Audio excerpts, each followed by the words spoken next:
Pemirsa, nama Ghanim Al-Muftah jadi perhatian pada perhelatan Piala Dunia Qatar 2022. Sosok pria penyandang disabilitas itu tampil di panggung akbar pembukaan Piala Dunia 2022 di Al Bayad Stadium pada Minggu 20 November 2022. Dirinya tampil di panggung yang sama dengan aktor Morgan Freeman dan Jungkook BTS. Penampilannya mencuri perhatian banyak orang.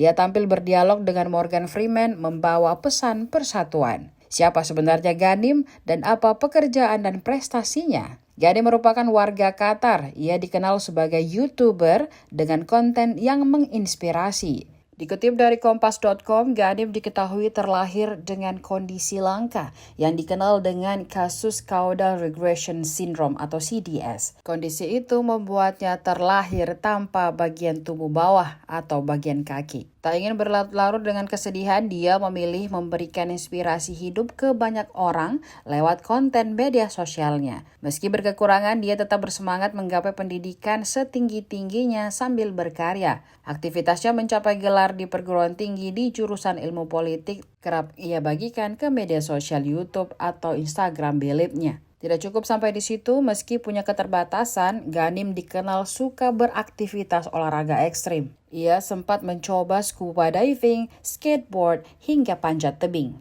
Aktivitas kesehariannya juga terbilang normal seperti orang biasa. Ia bisa mengendarai mobil, berenang, berbelanja ke pasar, dan lain sebagainya. Diketahui saat ini Ghanim memiliki 816.000 subscriber di YouTube dan 3,3 juta follower di Instagram. Pada Piala Dunia Qatar 2022, Ghanim Al-Muftah ditunjuk sebagai duta niat baik sekaligus brand ambassador. Saat tampil bersama Morgan Freeman, Ghanim mengajak semua pihak untuk turut merasakan kebahagiaan di momen Piala Dunia 2022.